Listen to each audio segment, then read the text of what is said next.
Hello future doctors, क्या हालचाल। Welcome to the second part, ठीक है, ऑफ केमिकल काइनेटिक्स।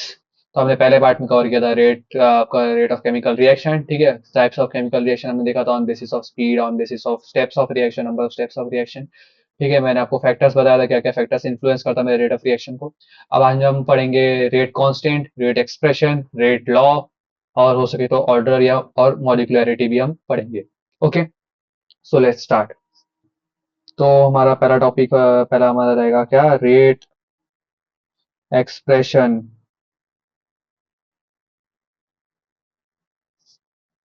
ठीक है, एंड रेट कांस्टेंट। तो रेट एक्सप्रेशन, रेट कांस्टेंट क्या होता है, चलिए जानते हैं। तो देखिए कि representation of rate of reaction, ठीक है, आर ओ आर लिख रहा हूं मैं रेट ऑफ रिएक्शन को, ठीक है, in terms of concentration of the reactant, ठीक है, इज कॉल्ड, सबसे पहले रेट लॉ, इसी को मैं बोलूंगा रेट इक्वेशन, इसी को मैं बोलूंगा रेट एक्सप्रेशन, ठीक है। Representation of rate of reaction in terms of concentration of reactant, मैं रिएक्टेंट के कंसेंट्रेशन के टर्म्स में अगर रेट ऑफ रिएक्शन को रिप्रेजेंट कर रहा हूं तो उसको मैं बोलूंगा रेट लॉ या रेट इक्वेशन बोलूंगा या रेट एक्सप्रेशन, इसी को मैं बोलूंगा, ठीक है। नेक्स्ट, तो मान के चलिए हम, ये आपका कोई भी रिएक्शन है, ठीक है, जिसका स्टाइकोमेट्री इस फॉर्म में है, ठीक है, प्लस डी बिग टी, ठीक। अब जो मेरा ए बी सी डी है वो क्या है, मेरा स्टिकोमेट्रिक कोफिशिएंट है, ठीक है, ओके। अब मैं कैसे, रेट जो है, ठीक है, रेट को मैं आपसे डिफाइन करूं, रेट इज इक्वल्स टू मेरा, क्या बोला था मैंने, concentration of reactant, sorry,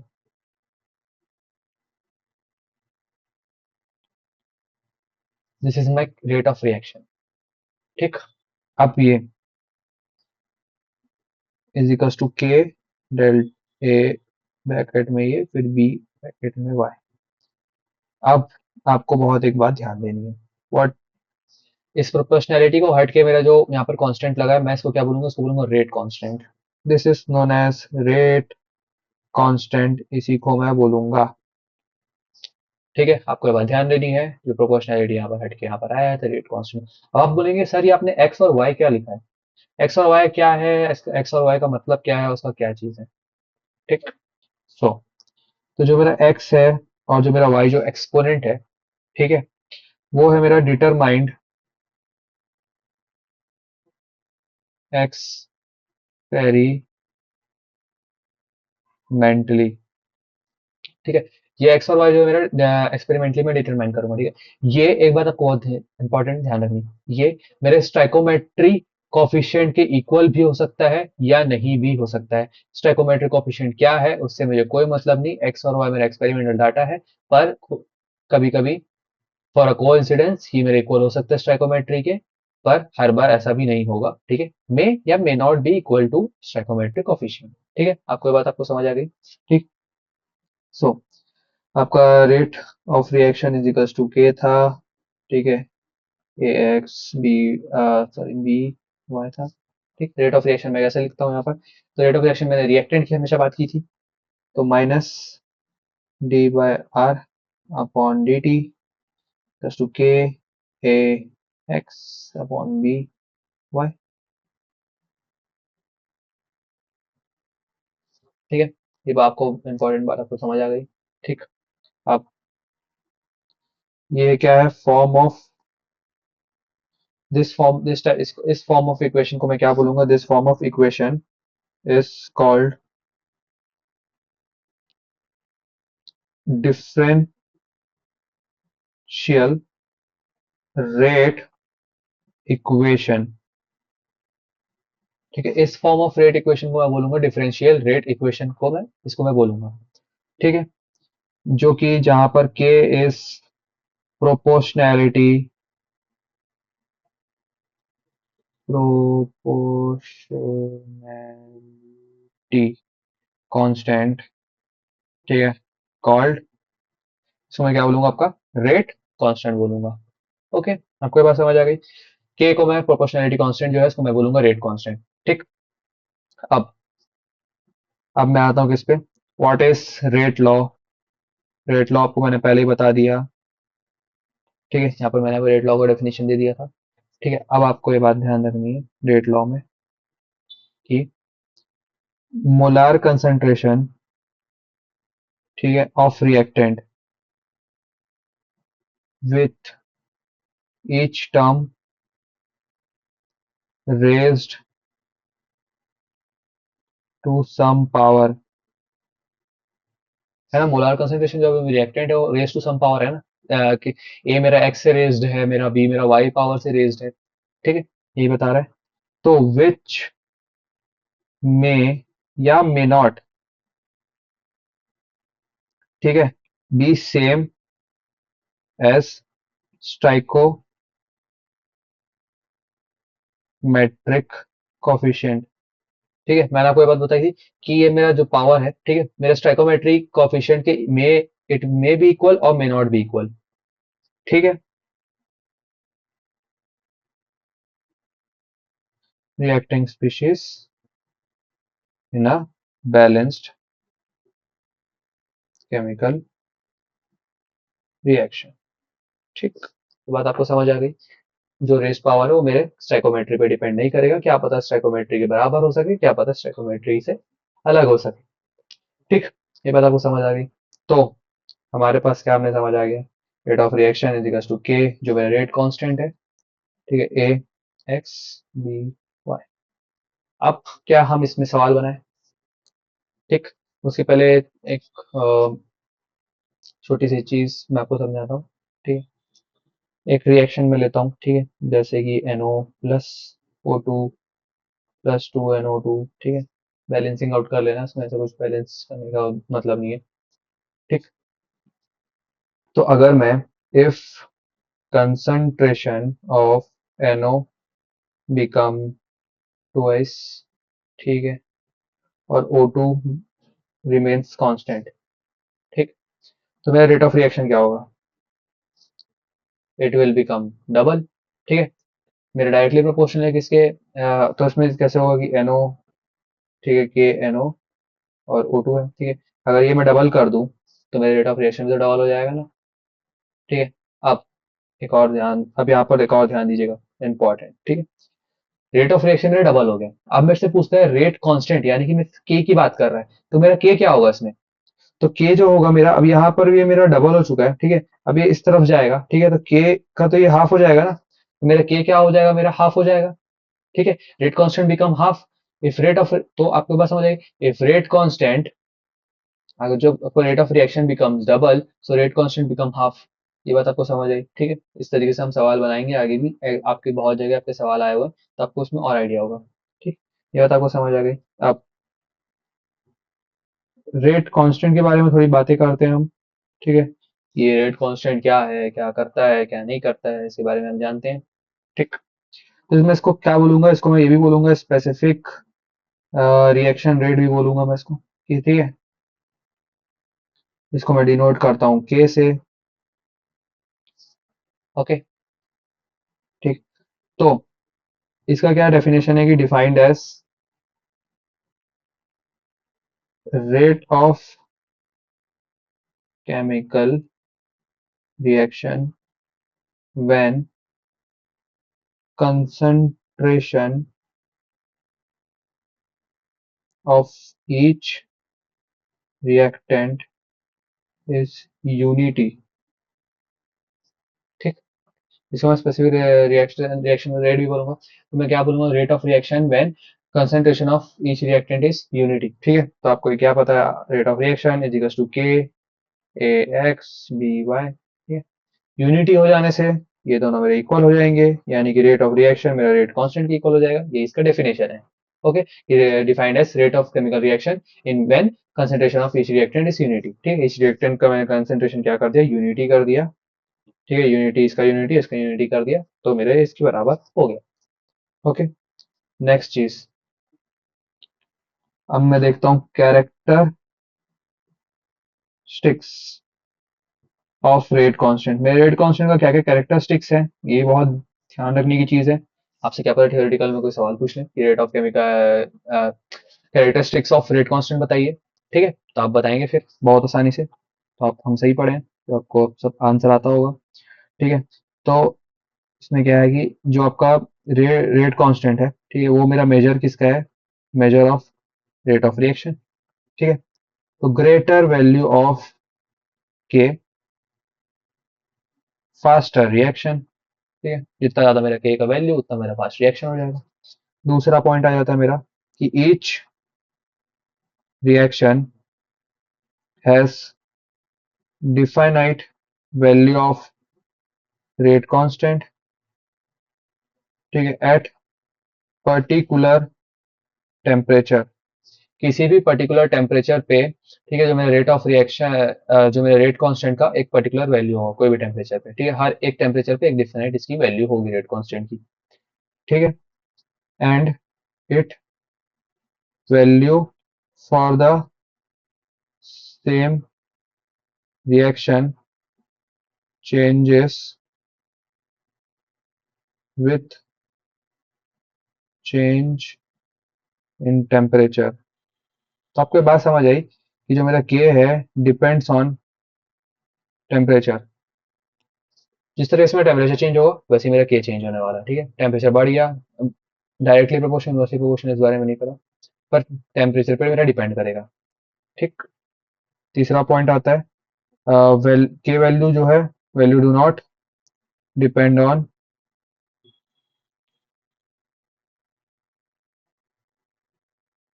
concentration of reactant. मेरे कंसंट्रेशन ऑफ रिएक्टेंट के रिएक्टेंट से उसे कोई मतलब नहीं है, क्या कंसंट्रेशन ऑफ रिएक्टेंट है, 10 है, 20 है, 30 है, ना कोई मतलब नहीं है उससे। ठीक है, यूनिट ऑफ रेट कांस्टेंट जो है, ठीक है, डिपेंड अपॉन क्या है, मेरा ऑर्डर ऑफ रिएक्शन। ये बहुत इंपॉर्टेंट पॉइंट कि जो मेरा रेट ऑफ रिएक्शन है वो मेरा किस पे डिपेंड है, ऑर्डर ऑफ रिएक्शन पे। मेरा फर्स्ट ऑर्डर रिएक्शन पे किया गया कुछ और वैल्यू होगा, ठीक है, रेट कांस्टेंट का। ठीक है, मेरा सेकंड ऑर्डर में कुछ और होगा, जीरो ऑर्डर में कुछ और होगा। ठीक है, मेरे के की वैल्यूज के। ओके, अब इसमें कुछ कुछ सवाल है, हम उन सवाल को बनाते हैं। ठीक है, ताकि आपको और कंसेप्चुअल क्लैरिटी है। ओके, अब हम कुछ क्वेश्चंस बनाते हैं, आपके एनसीईआरटी के ही क्वेश्चन है। ठीक है, सो क्वेश्चन, आपका कोई एक रिएक्शन है, ठीक है, वो 2a+b गिव्स c+d। ठीक है, ये आपका रिएक्शन है। आप एक्सपेरिमेंटली, ठीक है, ये सब डाटा है एक्सपेरिमेंटल डाटा, क्वेश्चन ऐसे दिया एक्सपेरिमेंटली ए की जो कंसंट्रेशन है, ठीक है, मोल पर लीटर -1, वो कितनी दी हुई है, 1, 0.1, 0.3, 0.3, 0.4।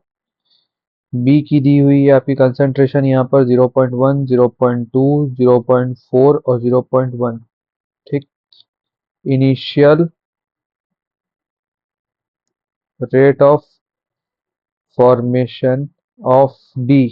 ठीक है, initial rate of formation of D मेरा कितना दिया हुआ है यहाँ पर, इसका 6 6 × 10⁻³ दिया हुआ है। इस केस में 6 × 7 × 10⁻², 2.88 × 10⁻² और 2.04 × 10⁻²। ठीक, ये है क्वेश्चन है आपका। ठीक है, ए की कंसेंट्रेशन दी हुई है, बी की कंसेंट्रेशन दी हुई है, और initial concentration of formation of D लिखा हुआ है। ओके, अब आपसे पूछा है फाइंड के, यानी कि रेट कांस्टेंट। ठीक है, और डिटरमाइन रेट लॉ। ठीक, रेट लॉ और रेट कांस्टेंट आपको बताना है। अब आपको क्या पता है कि जो आर है इज इक्वल्स टू के ए की पावर एक्स बी की पावर वाई। ठीक, नॉर्मल जो हमारा स्टैंडर्ड है। अब जो है मेरा, मान के चलो आप, ठीक है, मैं इसको ले रहा हूँ नंबर 1 को, और मैं इसको ले रहा हूँ नंबर 2 को। ठीक है, या मैं ले रहा हूँ नंबर 4 को।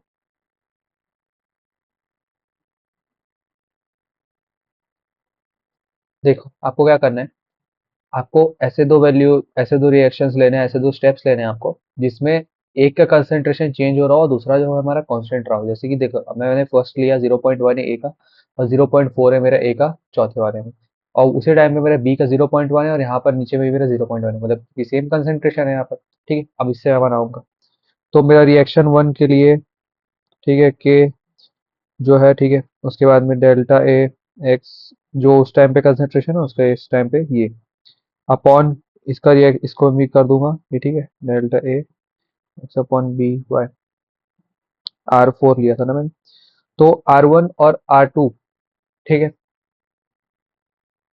के से मेरा के, वो तो मेरा कट जाएगा। अब ए की जो क्या वैल्यू है मेरी, यहाँ पर क्या दी हुई है, 0.1, 0.1 इंटू एक्स, और इसमें क्या दिया हुआ है, 0.4 इंटू एक्स। बी तो मेरा सेम सेम है, ठीक है, 0.1, 0.1 एक्स और एक्स, तो ये भी मेरा कट जाएगा मेरा बी, ये मेरा यहाँ पर रह गया। ठीक, अब यहाँ पर रेट, रेट कांस्टेंट देखो, जो आपका रेट, इसलिए आपको यहाँ पर दिया हुआ है initial rate of formation of D, जो कि मेरा इक्वल रहेगा मेरा किससे, रेट ऑफ रिएक्शन से मेरा इक्वल रहना चाहिए ना। ठीक है,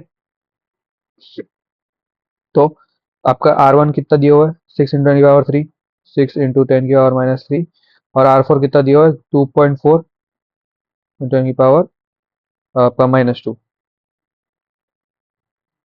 ठीक, अब ये क्या है, 1/4 इंटू 0.1 अपॉन 0.4, ठीक है, ओवरऑल एक्स, ठीक है, यहाँ पर एक्स एक्स था, ये भी एक्स था, ये भी एक्स था, तो सब में दोनों में ओवरऑल पावर एक्स हो गया। 1/4 इज इक्वल टू 1/4 एक्स। ठीक है, तो अब एक्स की पावर, जब इसकी यहाँ तो एक्स पावर वन ही है ना, तो यहाँ पर एक्स की पावर कितनी आ गई मेरी, वन आ गई। अब आपको क्या करना है, आपको वापस से दो इक्वेशंस आपको फिर से चूज करने, अब यहाँ पर आपको ऐसे चूज करना है कि जो मेरा ए का कंसेंट्रेशन सेम रहे और मेरा बी का कंसेंट्रेशन चेंज हो, तो मैं कौन सा रिएक्शन लूंगा, मैं सेकंड और थर्ड लूंगा। ठीक है, मैं ये सेकंड और थर्ड लूंगा क्योंकि ए का मेरा सेम है। अब मैं वापस से लेता हूँ यहाँ पर R2/R3, ठीक है, A x B Y upon A x B Y.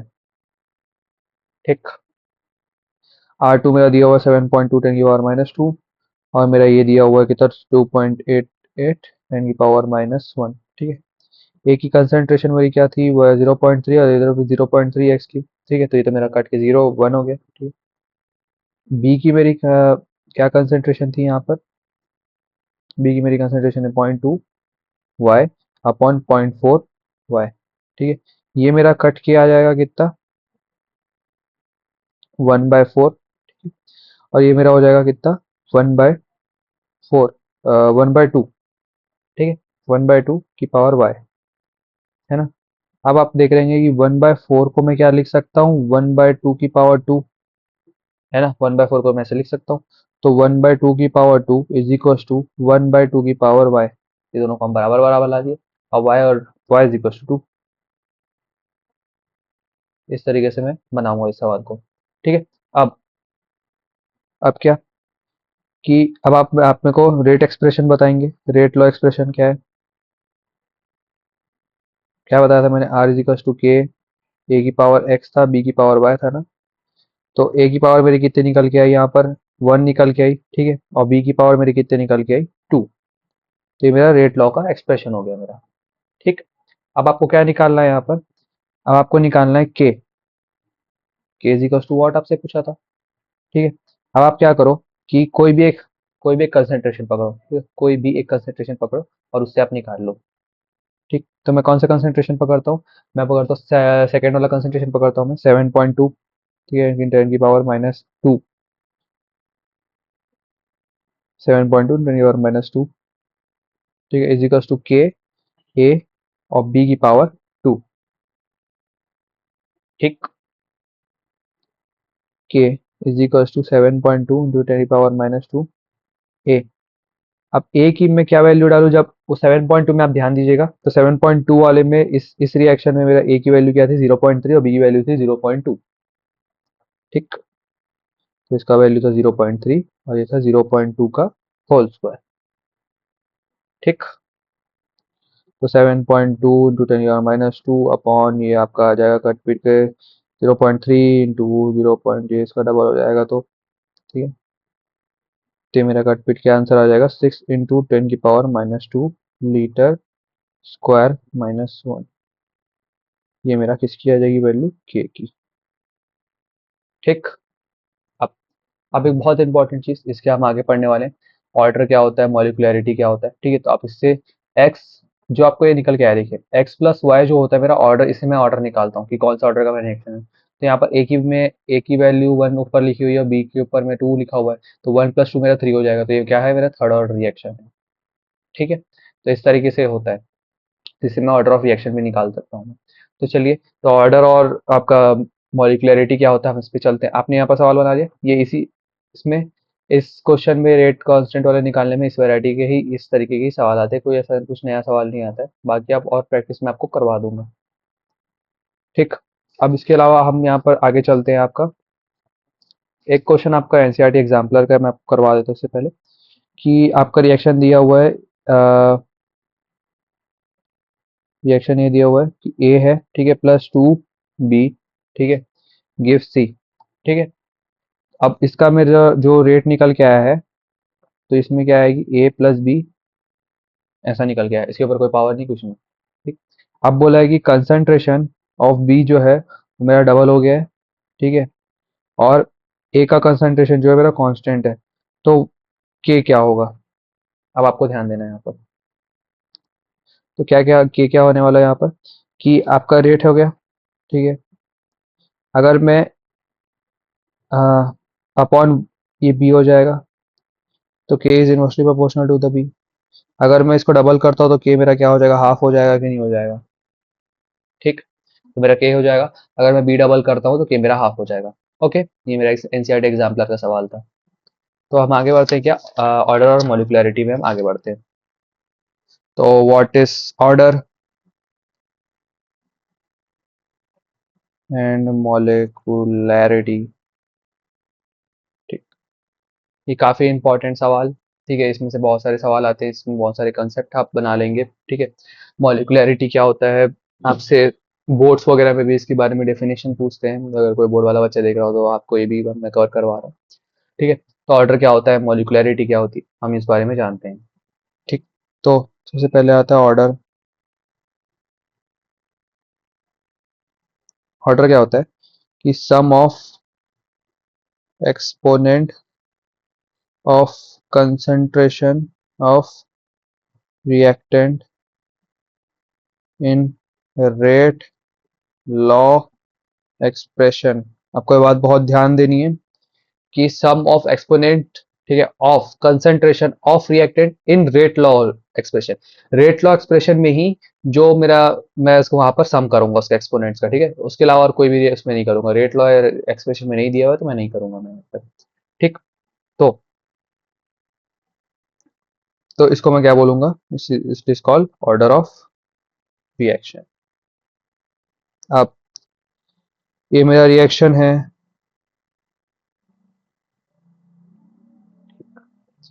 Rate मेरा क्या लिखा हुआ है, के ए प्लस बी और एक्स। अब यहाँ पर आपको ध्यान देने वाले बात, X plus Y is equal to order of reaction. बहुत इंपॉर्टेंट, बहुत जरूरी कॉन्सेप्ट, आपको ध्यान में रखना है हमेशा, कि x plus Y gives my order of reaction. ठीक है,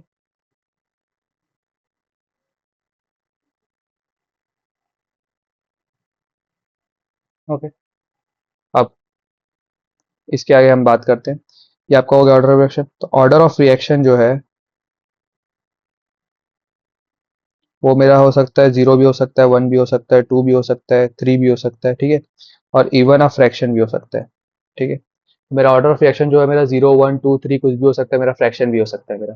ठीक है, अगर अब आप देखिए कि अगर मेरा कोई रिएक्शन बोलता है जीरो ऑर्डर रिएक्शन, ठीक है, कोई जीरो जीरो ऑर्डर रिएक्शन में मेरा क्या होता है कि जो रेट है, अब ए की पावर 0, बी की पावर 0, ठीक है, तो यहाँ पर जो है मेरा जो रेट ऑफ रिएक्शन है वो मेरा इंडिपेंडेंट हो जाएगा मेरे कंसेंट्रेशन के, है ना, rate of reaction is independent of concentration. ठीक है, तो आपको ये बात समझ आ गई। तो मेरा ऑर्डर क्या हो सकता है, 0 1 2 3 फ्रैक्शन भी हो सकता है मेरा। ठीक। अब और जो ऐसा टाइप का रिएक्शन जिसमें मेरा रेट ऑफ रिएक्टेंट का कंसंट्रेशन ऑफ रिएक्टेंट से मेरा कोई मतलब ही नहीं है मुझे, ठीक है। वो रिएक्शन जिसमें मुझे कंसंट्रेशन ऑफ रिएक्टेंट से कोई मतलब ही नहीं है, वो रिएक्शन तो बहुत फास्ट होगा। कितना भी आप डाल लो, कितना भी आप कम कम करो, ज्यादा करो, मुझे कुछ कोई मतलब ही नहीं है। रिएक्शन तो उसी रेट पे चलेगा, उतना ही फास्ट चलेगा जितना फास्ट वो चलता है। ठीक है।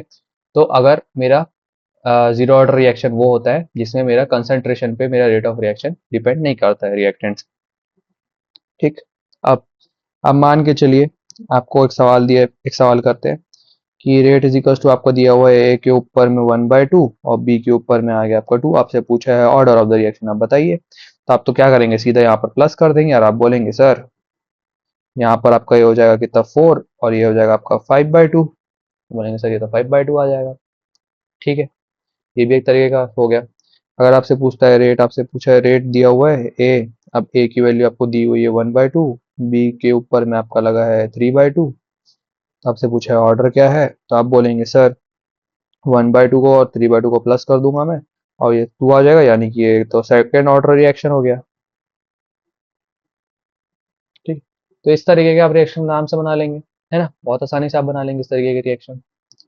ठीक। अब आपसे एक सवाल आया है आपके एनसीईआरटी में भी, शायद दिया है कि नहीं दिया है मुझे आइडिया नहीं, पर ये एक है सवाल कि मेरा पी से क्यू बना हुआ है।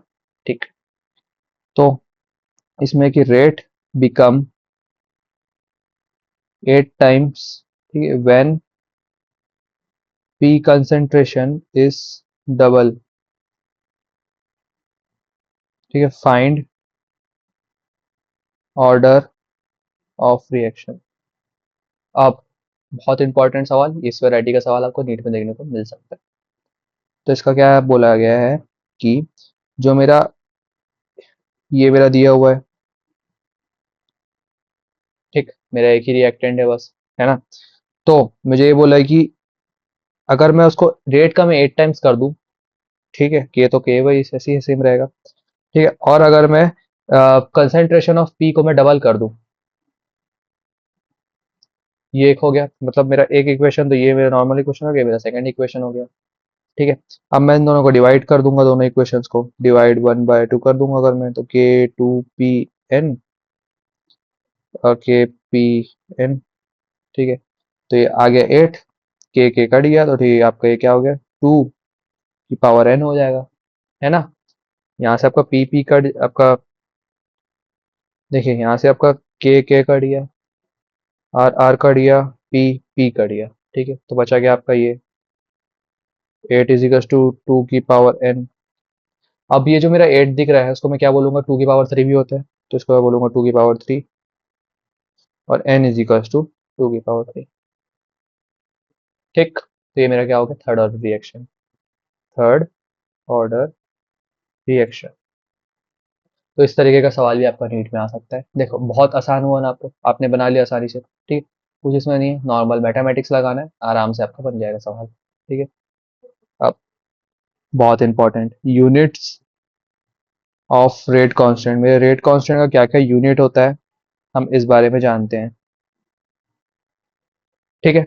आप मान के चलिए, इसके बाद मैं आपको एक ट्रिक दूंगा, तो आपसे सारे सवाल बन जाएंगे। आपसे डायरेक्ट सवाल पूछेगा, आपसे पूछेगा सेकंड ऑर्डर रिएक्शन, इसका मेरे को रेट कांस्टेंट का मुझे जो रेट कांस्टेंट है उसका मुझे यूनिट बताइए। आप तुरंत बता देंगे। मैं आपको ट्रिक बता रहा हूँ। रेट इज इक्वल टू मेरा हो जाएगा ए के ऊपर फिर एक्स, फिर बी के ऊपर वापस से वाई। ठीक है। अब मुझे पता है कि एक्स प्लस वाई जो होता है वो मेरा ऑर्डर होता है। ठीक। अब मैं आपको यहाँ पर देता हूँ एक ट्रिक। अब आप लीजिए मेरे से ट्रिक कि जो मेरा के का है कंसंट्रेशन, ठीक है, जो मेरा के का यूनिट है वो मेरा ऐसे रहेगा कि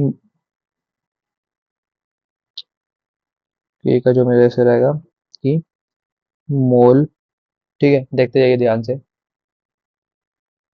मोल, ठीक है, लीटर -1 ब्रैकेट 1 - n s - 1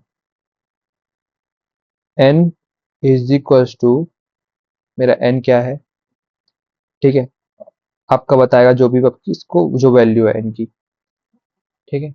इसे मैं और या तो order of reaction, N is equals to order of reaction,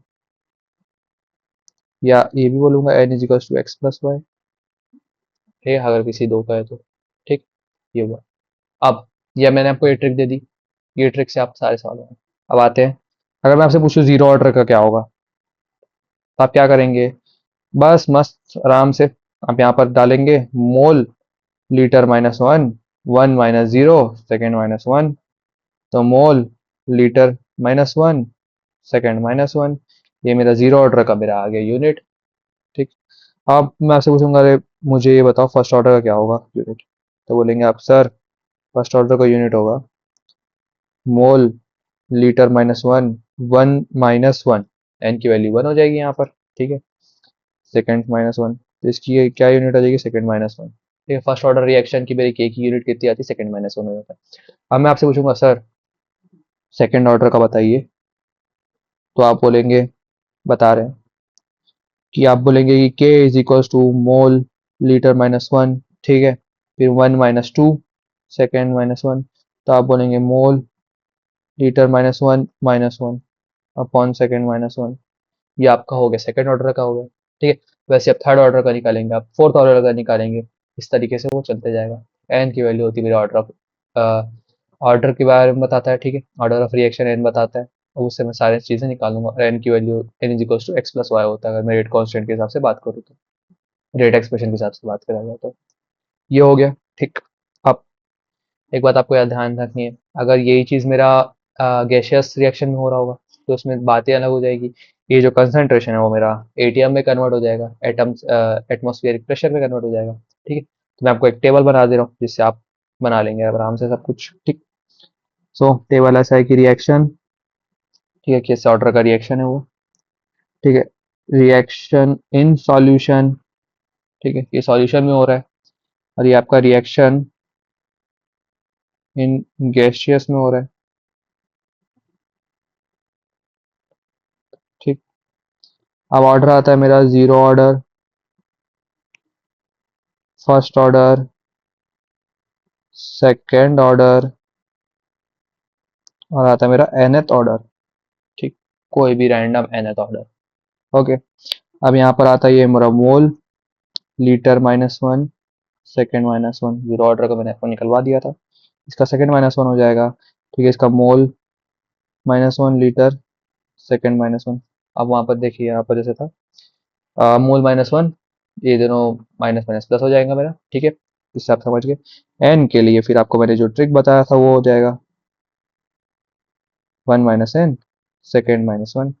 अब गैसियस के लिए ध्यान रखिए, ध्यान दीजिएगा, एटम एस माइनस वन, से मोल पर लीटर, मोल पर लीटर के बदले में एटम लगाऊंगा एटीएम। ठीक है, इसमें सेकेंड माइनस वन, इसमें हो जाएगा ATM minus one, second minus one, और इसमें हो जाएगा एटीएम, ठीक, one minus N, second minus one. ये बहुत इंपॉर्टेंट चीज आपको ध्यान रखनी है किसी भी गैसियस के लिए।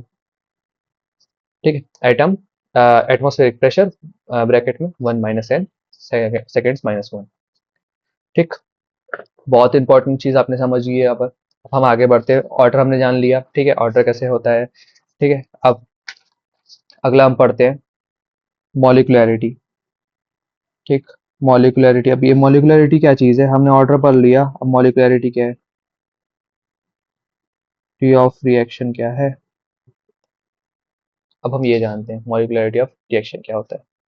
तो मॉलिक्युलैरिटी, इसका डेफिनेशन ये है कि the number of reacting species, ठीक है, जो कि एटम हो सकता है, आयरन हो सकता है, ठीक है, या कोई मॉलिक्यूल्स हो सकता है, ठीक है, taking part in a elementary reaction, ना एलिमेंट्री ध्यान दीजिएगा, एक एलिमेंट्री रिएक्शन की बात हो रहा है, कॉम्प्लेक्स रिएक्शन में ये चीज नहीं हो रहा है। ठीक, विच मस्ट कोलाइड, ठीक है, उन दोनों के बीच में रिएक्शन होना चाहिए साइमल्टेनियसली, ठीक है, इन ऑर्डर टू ब्रिंग अ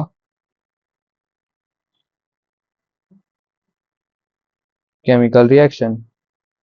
ठीक है, इसको मॉलिक्युलरिटी।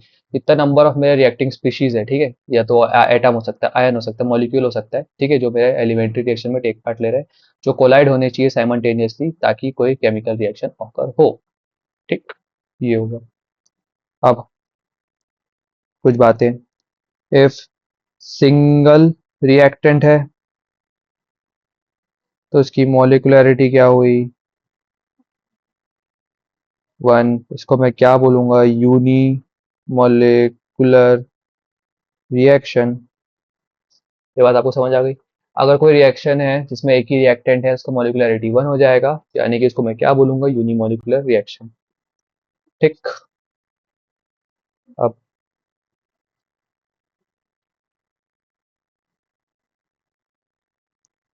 इसमें कितने रिएक्टिंग स्पीशीज हैं, दो, यानी कि इसका मॉलिक्युलरिटी कितना हो जाएगा, टू। इसको मैं क्या बोलूंगा, बाय मॉलिक्यूलर रिएक्शन बोलूंगा ना।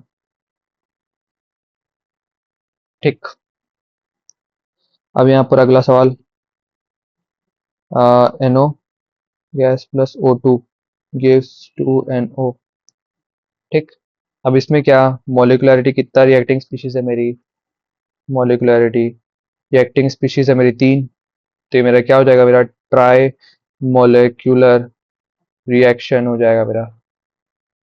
ठीक है, ये बात आपको समझ आ गई, ट्राई मोलिकुलर रिएक्शन हो जाएगा मेरा। अब आपको एक बात बहुत ज्यादा ध्यान देनी है, बहुत इंपॉर्टेंट पॉइंट लिखवा रहा हूं मैं आपको, कि मोलिकुलरिटी, ठीक है, has no meaning for complex reaction. ठीक है, as this reaction are supposed to take place in sequence of a number of steps। ठीक। तो किसी भी केमिकल रिएक्शन में मैं मॉलिक्युलरिटी अपना यूज नहीं कर सकता, किसी भी केमिकल रिएक्शन में मॉलिक्युलरिटी यूज नहीं होता है, क्योंकि इसमें बहुत सारे सीक्वेंस ऑफ स्टेप्स यूज होते हैं। ठीक है, तो किसी भी एक स्टेप का अगर मैं मॉलिक्युलरिटी निकालने जाऊं तो उसमें से भी मेरा मॉलिक्युलरिटी सच नहीं आएगा पूरे रिएक्शन का। क्या पता, कॉम्प्लेक्स रिएक्शन है, ठीक है, तो उससे किसी एक स्टेप में मेरा एक रिएक्टिंग स्पीशीज आ रहा है, ठीक है, तो मैं बोलूंगा मोलिकुलरिटी वन, तो यूनिमोलिकुलर रिएक्शन। पर अगले ही स्टेप में उसके दो रिएक्टेंट हो गए तो आप बोलेंगे बाई मोलिकुलर, अगले स्टेप में उसके चार हो गए तो आप बोलेंगे टेट्रा मोलिकुलर। ठीक है, तो इस तरीके से आप कहीं से भी उसका मोलिकुलरिटी बता नहीं पाएंगे कि ओवरऑल उस रिएक्शन की मोलिकुलरिटी क्या है। आप डिफाइन नहीं कर सकते किसी भी कॉम्प्लेक्स रिएक्शन का, ठीक है, तो आप एक एलिमेंट्री रिएक्शन का डिफाइन कर सकते हैं, तो इसलिए मॉलिक्युलरिटी ऑफ केमिकल कॉम्प्लेक्स रिएक्शन को हम डिफाइन नहीं कर सकते। ठीक है। अब अब आता है यहाँ पर आपका, what is rate determining step. Rate determining step बहुत इंपॉर्टेंट चीज है, आपको बहुत अच्छे से समझनी है इस बात को। ठीक है, तो ये रेट डिटरमाइनिंग स्टेप होता क्या है, हम इस बारे में इसको जानते हैं। ठीक है, तो रेट डिटरमाइनिंग स्टेप के बारे में आप ये जानिए कि जो सबसे slowest step of reaction is considered as rate determining step, RDS इसको हम बोलेंगे। ठीक है, of chemical reaction, and this decides the overall rate of reaction. बहुत इंपॉर्टेंट चीज आपको ध्यान रखनी है, किसी भी रिएक्शन हो रही है, ठीक है, कोई भी रिएक्शन हो रही है, कॉम्प्लेक्स रिएक्शन मान के चलिए, तो उसमें जो सबसे स्लोएस्ट स्टेप होगा, सबसे जो स्लोएस्ट स्टेप होगा, वो मेरा रेट डिटरमाइनिंग स्टेप होगा। बहुत इंपॉर्टेंट, आपको ध्यान रखना है हमेशा ही, कोई भी कॉम्प्लेक्स रिएक्शन, कोई भी रिएक्शन में जो मेरा स्लोएस्ट स्टेप होगा वो मेरा रेट डिटरमाइनिंग स्टेप होगा, वही मेरे ओवरऑल रेट ऑफ रिएक्शन को भी डिसाइड करेगा। ठीक। इसमें एक इम्पॉर्टेंट सा पॉइंट आता है कि जो मॉलिक्युलरिटी है, ठीक है, of slower step equals to order of reaction.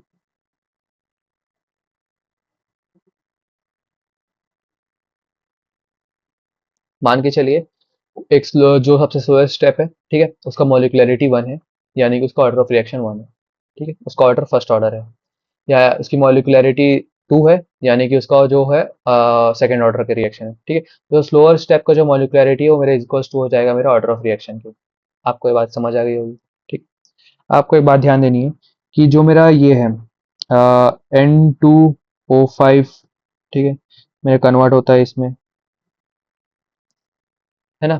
तो ये जो है मेरा, आप अगर सुपरफिशियली देखेंगे, ठीक है, तो इससे मेरा जो है रेट ऑफ रिएक्शन जो है और मेरा ऑर्डर थोड़ा अलग आएगा।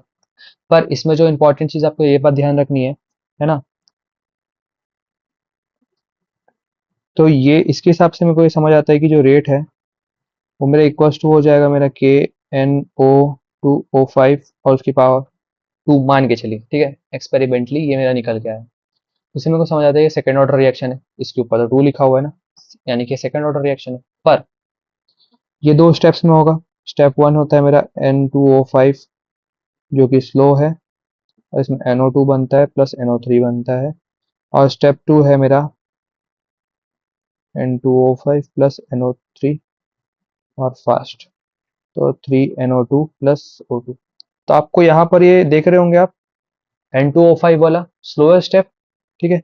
तो इसका मैं मॉलिक्युलरिटी क्या बोलूंगा, 1, यानी कि यूनिमोलिकुलर है, ठीक। अब मैंने क्या बताया था, स्लोअर स्टेप का molecularity is equals to order of reaction होता है, तो इसको मैं क्या बोलूंगा, फर्स्ट ऑर्डर रिएक्शन हो जाएगा, ठीक है। पर आप बोलेंगे सर उस पर तो ये सेकंड ऑर्डर रिएक्शन था और ये फर्स्ट ऑर्डर रिएक्शन। यही मिसकंसेप्शन, यही चीज आपको ध्यान देनी है कि जो स्लोएस्ट स्टेप का जो मोलिकुलरिटी होता है वो आपका ऑर्डर ऑफ रिएक्शन होता है। हम इसी से देखते हैं, हम ऑर्डर ऑफ रिएक्शन ही मेरा रेट डिटरमाइनिंग, जो स्लोएस्ट स्टेप होता है वो मेरा रेट डिटरमाइनिंग स्टेप होता है, उसी से ही मेरा मॉलिक्युलरिटी, उसी से मेरा ऑर्डर ऑफ रिएक्शन पता चलता है, ठीक है। आपके बात समझ आ गई। अब मैं बताता हूँ आपको डिफरेंस बिटवीन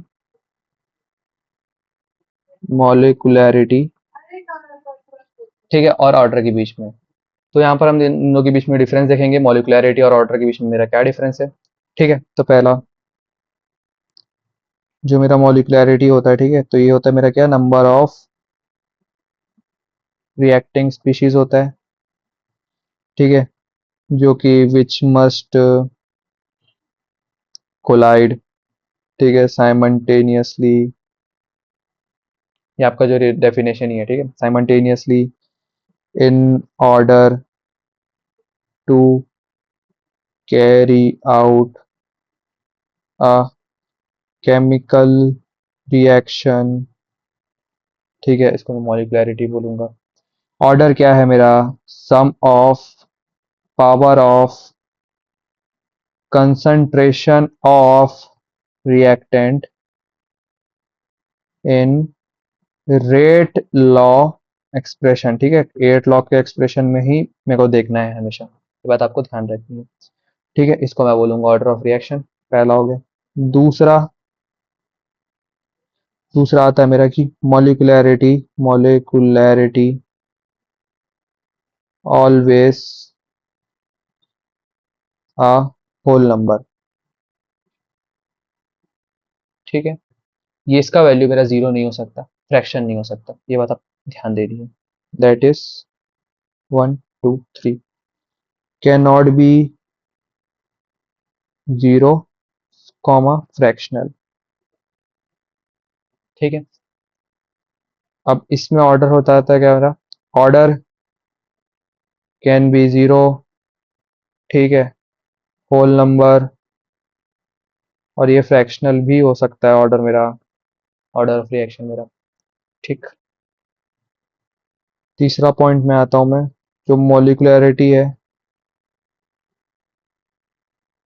ठीक है, ये एक थियोरिटिकल कॉन्सेप्ट है, ठीक है, और ये जो है मेरा एक एक्सपेरिमेंटल कॉन्सेप्ट है, एक्सपेरिमेंटली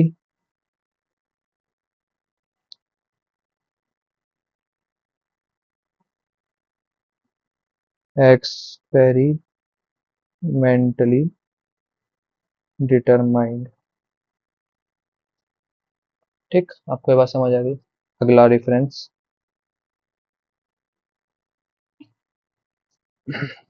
अगला डिफरेंस में हम आते हैं इसके, नंबर 4। कि मॉलिक्यूलैरिटी जो है, ठीक है, इसको मैं एम से ही बता देता हूँ, ठीक है, बार बार। तो ये जो है एप्लीकेबल टू एलिमेंट्री रिएक्शन, ठीक है, ये सिर्फ और सिर्फ एप्लीकेबल होता है आपका एलिमेंट्री रिएक्शन में, ठीक है, कॉम्प्लेक्स रिएक्शन में एप्लीकेबल नहीं होता है मेरा, ठीक है। तो कॉम्प्लेक्स रिएक्शन नॉट एप्लीकेबल, ठीक। और यहाँ पर ये जो ऑर्डर ऑफ रिएक्शन है, ऑर्डर ऑफ रिएक्शन, ठीक है, तो ये applicable to elementary as well as complex reaction, ये मेरे दोनों में मेरा एप्लीकेबल होता है ऑर्डर ऑफ रिएक्शन, ठीक है। पांचवा पॉइंट, ठीक है, फॉर सिंपल रिएक्शन, ठीक है, मॉलिक्यूलैरिटी एम से जो बताया था मैंने आपको, can be obtained from stoichiometry of equation. कोई भी सिंपल रिएक्शन है तो उसमें मैं मॉलिक्यूलरिटी कैसे पता कर लूंगा, मैं स्टाइकोमेट्री ऑफ द कोफिशिएंट पता करके, ठीक है। पर ऑर्डर का यहाँ पर बात दूसरा है, कोई भी सिंपल रिएक्शन है, ठीक है, तो order of reaction may not be equal to the number of molecule of reactant as seen from balanced equation। तो मोटा मोटा ये बोलने बताया कि इस स्टाइकोमेट्री पे मे या मे नॉट डिपेंड होंगे मेरा, ठीक है, ऑर्डर पर। जो सिंपल इक्वेशन रिएक्शन है मेरा मॉलिकुलरिटी मेरा स्टाइकोमेट्री के उसमें डिपेंडेंट रहेगा, ठीक है। लास्ट पॉइंट,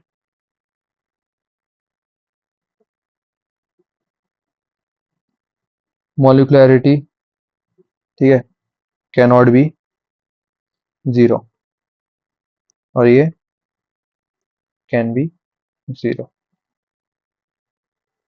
ठीक है। ये बात आपको समझ आ गई, ठीक है। तो ये डिफरेंसेस थी ऑर्डर और मॉलिकुलरिटी के बीच में, है ना। अब इसके बाद में हम कुछ क्वेश्चन देख लेते हैं, ठीक है, ताकि आपको और आइडिया लगे क्या क्या क्वेश्चन आते हैं, किस किस तरीके के क्वेश्चन आपके पीवाईक्यूज में है, तो उसको और आपको आइडिया लगेगा और आपको और कॉन्फिडेंस आएगा कि आप बना रहे सारे तरीके के सवाल, ओके। तो हम पहला पीवाईक्यू देखते हैं यहाँ पर, ठीक है। ये आपका 2017 का पीवाईक्यू है। तो इसमें बोला है कि एक हाइपोथेसिस रिएक्शन है, ठीक है, यहाँ पर x2 plus Y two gives 2xy देता है, ठीक है। यहाँ पर आपका फास्ट स्टेप का दिया हुआ है, यहाँ पर स्लो स्टेप का दिया हुआ है, यहाँ पर ये। तो ओवरऑल आपको ऑर्डर ऑफ रिएक्शन आपको बताना है। आपको सबसे पहले बात है क्या क्या ध्यान देनी है। तो रेट आप किस तरीके से आप बताएंगे, आपका रेट जो बताता है वो आपका स्लोएस्ट स्टेप बताता है आपका रेट हमेशा, ठीक है। Rate is known by the slowest step, ठीक है, तो is equals to k1 x y2, ठीक है, ये हमारा स्लोएस्ट स्टेप ये वाला है, ठीक। अब क्या करना है हमें कि किस तरीके से हमें ध्यान देना है कि देखो, ये जो आर है मेरा, ठीक है, is equals to k y2 और प्लस ये है, ठीक, इस फॉर्म में है। एक मिनट आपको मैं ठीक से दिखा देता हूँ।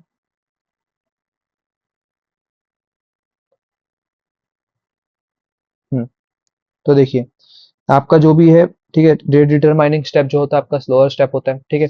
तो इज इक्वल्स टू ये हो जाएगा k1 is equals to y2 और x, ठीक है, ये मेरा हो जाएगा इस तरीके से, ठीक। अब मुझे क्या है यहाँ पर कि मुझे x की वैल्यू पता करनी पड़ेगी कहीं ना कहीं से, है ना, तभी ये आपके मेन इक्वेशन पे जाएगा x2 प्लस y2 वाले इक्वेशन पे, ठीक है, तभी आपका ऑर्डर ऑफ इक्वेशन आपको पता चलेगा, ठीक है। तो आप यहाँ पर x2 ये वाला हो गया, तो इसमें से k इक्विलिब्रियम इस तरीके से निकल गया, तो x में यूज करूंगा यहाँ पर। तो यहाँ पर फिर मैं यहाँ पर x की वैल्यू डालूंगा कहाँ पर, इस इक्वेशन में, और इसको मैं सॉल्व करने के बाद में मेरा आ जाएगा यहाँ पर कि r इज इक्वल टू मेरा हो जाएगा k(x2) 1/2 और मेरा y2 की वैल्यू हो जाएगी मेरा 1। तो इससे मेरा ऑर्डर ऑफ रिएक्शन निकल के आ जाएगा 1 + 1/2 1.5। काफी अच्छा लेवल का सवाल था ये, ठीक है, काफी अच्छा लेवल का 2017 में आया हुआ ये सवाल है, ठीक है। इसमें काफ़ी अच्छा लेवल है ये इसका। ठीक है, तो इसमें आपको दिमाग लगेगा, इसमें आपको कॉन्सेप्ट लगेंगे। ठीक है, किस किस तरीके से कॉन्सेप्ट। तो आप क्या लेना है, सबसे पहले आपको स्लोएस्ट स्टेप लेना है। ठीक है, वो आपका रेट डिटरमाइनिंग स्टेप होता है। ठीक है, आप उससे ऑर्डर आप पता करेंगे। अब आपको मेन इक्वेशन को भी साथ में लेना है। ठीक है, आप किसी भी स्लो स्टेप से पता नहीं कर सकते, तो आपका मेन इक्वेशन भी वो दिया हुआ है, तो उससे आप आगे का फिर का उससे बनाएंगे। ठीक है, तो इस तरीके से बनेगा। इस सवाल को आप मार्क करके रखिए, आप रिवीजन करते रहिएगा इस सवाल को, ये बहुत अच्छा सवाल है। सेकंड क्वेश्चन है कि हाँ, आपका सेकंड क्वेश्चन है यहाँ पर ये एक रिएक्शन है, A+B है। ठीक है, तो रेट जो है मेरा डबल हो गया when concentration of B is double. ठीक, rate increases by factor of 8। ठीक है, तो when both concentration are double. ठीक है, तो रेट ऑफ रिएक्शन मेरा क्या है, देखो, जो मेरा रेट है, ठीक है, वो डबल हो गया एज मेरा बी डबल हो गया यहाँ पर। ठीक, अब अब ये मेरा 8 टाइम्स हो गया। ठीक है, एस मेरा जो ये है ए जब वो 2A हो गया, और ये मेरा जब मेरा 2B हो गया, तो मेरे से पूछा रेट ऑफ रिएक्शन मेरा क्या होगा। ठीक, अब आप यहाँ पर देखिए, अब इन दोनों इक्वेशन को मैं डिवाइड करूंगा मैं यहाँ पर। ठीक है, तो ये मेरा 1/4 हो जाएगा, ये 2B कट जाएगा मेरा, तो 1/4 इज इक्वल टू 1/2। ठीक है, अपॉन ए, तो ये मेरा क्या हो जाएगा, 2A इज इक्वल टू 4। तो ए के ऊपर मेरी क्या पावर आ सकती है यहाँ पर, कि 2 की पावर 2 हो जाएगी मेरी यहाँ पर पावर में। ठीक, तो ए की पावर 2 वाली कौन सी है, ये भी है मेरा ए की पावर 2, और एक ये भी मेरा ए की पावर 2। अब मुझे क्या करना पड़ेगा यहाँ पर, मुझे बी का भी मेरे को फिर सॉल्व करना पड़ जाएगा। ठीक है, अब मैं बी का कैसे तरीके से सॉल्व करूंगा, यहाँ पर देखते हैं। तो यहाँ से मेरा निकल के क्या आ गया मेरा, ए का तो मेरा निकल के आ जाएगा यहाँ पर, ए का इस तरीके से मेरा निकल के आ गया। ओके, एक्स मैंने निकाल लिया यहाँ पर। अब यहाँ पर फिर वाई को मैं इसी फॉर्म में इसको भी मैं निकाल लूंगा।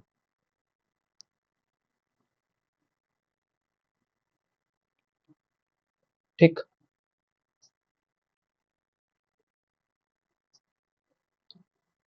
तो इसको मैं बना रहा हूँ आपके लिए वापस से। तो हम नॉर्मल यही लगाएंगे, R is equal directly proportional to K. ठीक है, ए की पावर एक्स और बी की पावर वाई। ठीक है, अब जब ये डबल हुआ तब क्या हुआ, ठीक है, जब ये देखो, अब यहाँ पर बोला कि रेट डबल हो गया था। ठीक है, तो ये आर से 2R हो गया, जबकि जो मेरा ए बी को मैंने डबल कर दिया था। तो ये एक इक्वेशन हो गया। दूसरा मेरा इक्वेशन क्या हुआ, कि ये मेरा फैक्टर 8 से ये हो गया। ठीक है, तो फैक्टर 8R। ठीक है, एस दोनों का मेरा कंसेंट्रेशन जो हो गया वो डबल हो गया यहाँ पर। तो इससे ये कट गया, तो इससे मेरा एक्स निकल जाएगा। उसके बाद में मैं फिर इसी इक्वेशन में लगा के मैं इसी से मैं वाई निकाल लूंगा। ठीक है, ये इजी सवाल था, आपको मैंने ये वाला क्वेश्चन करवाया हुआ है क्लास में भी। ठीक है, रेट ऑफ डिसअपियरेंस वाला भी मैंने आपको क्वेश्चन करवाया हुआ है। ये भी देखिए, ये वाला भी टाइप का मैंने क्वेश्चन करवाया हुआ है। इससे आपको ऑर्डर ऑफ रिएक्शन पूछेगा वो। ठीक है, ये वाला क्वेश्चन मैंने एनसीईआरटी में अपने लेक्चर में कवर करवाया हुआ है। ओके, ये वाला मैंने कवर कराया था आपको, कि किस तरीके से हम rate of appearance rate of disappearance हम ये पता करेंगे। ठीक है, आपको मैंने बताया था, तो एक बार इसको आप देख लीजिए। तो आपसे क्या पूछा है, कि rate of appearance of BR2 पूछा है ना। ठीक, rate of appearance of BR2 पूछा है आपसे। तो रेट ऑफ रिएक्शन आप किस किस में निकाल रहे हैं, आप पहले ये चीज ध्यान दीजिए। तो ये मेरा रिएक्शन है। ठीक, तो rate of appearance of BR2 तो मेरा इस फॉर्म में निकलेगा, क्योंकि एक वो रिएक्शन के हिसाब से है ना, बैलेंस रिएक्शन के हिसाब से 1/3 हो जाएगा ये। अब मेरे से पूछा है rate of disappearance of bromide ion, तो मेरा ये हो जाएगा क्या, 1/5। ठीक है, ये मैंने आपको बताया था 1/5 ब्रोमाइड आयन, ये वाला मैंने एग्जाम्पल मैंने अपने नोट्स में भी कवर किया था। ठीक है, अब ये रेट ऑफ डिसअपियरेंस, इन दोनों के इक्वेशन को आप जोड़ दीजिए, आपको ये आंसर आ जाएगा। ठीक है, तो ऐसे टाइप के आपके सवाल थे। ठीक है, जितने वैरायटी के मैंने सवाल आपको कवर करवाए, वो सारी वैरायटी के सवाल आपके अब बनते जाएंगे। आप PYQ सब सॉल्व कीजिए, सारे एक ही तरीके के वैरायटी के सवाल से। ठीक है, आप आराम से बना लेंगे उसको, कोई आपको दिक्कत नहीं आएगी। थ्योरेटिकल तरीके के सवाल मैं आपको बता दिए, न्यूमेरिकल तरीके के सवाल आप बना लेंगे अब आराम से। ठीक है, तो थैंक यू, थैंक यू। तो मिलते हैं अगले वीडियो में, पार्ट 3 में इसमें, जिसमें हम और अलग अलग ऑर्डर देखेंगे। ठीक है, क्या क्या first order reaction, second order reaction था, और zero order reaction, pseudo molecular reaction क्या होता है मेरा, ठीक है, उसमें किस तरीके के फॉर्मूला लगते हैं। इसमें इस चैप्टर में यहाँ ये जो रिएक्शन ऑर्डर ऑफ रिएक्शन वाले जो पार्ट्स है ना, ठीक है, जिसमें first order reaction, zero order reaction आते हैं, उसमें ज़्यादा सवाल आते हैं। यहाँ पर से भी सवाल आते हैं हर साल, पर इसमें से थोड़ा कम सवाल आते हैं इस साइड से, पर आपके ऑर्डर वाले से ज़्यादा सवाल आते हैं, ठीक है। ये भी इस तरीके के सवाल भी मैंने आपको कवर करवा दिए पूरे क्लास में, हर एक तरीके के मैंने सवाल करवा दिए, ठीक है। हर एक आपका आपका क्वालिटी मैंने कवर करवा दिया है यहाँ पर, ठीक है। हर एक वैरायटी मैंने कवर करवा दी है। तो अब इसके बाद में अगला हम पढ़ेंगे, ठीक है, ऑर्डर के बारे में, फर्स्ट और सेकंड ऑर्डर और जीरो ऑर्डर के बारे में। उसके बाद में हम पढ़ेंगे आपका आर्नियस इक्वेशन, और उसके बाद में आपका चैप्टर खत्म हो जाएगा, ठीक है। तो मिलते हैं अगले पार्ट ऑफ द वीडियो में, ठीक है। Till then tata bye bye, जय हिंद।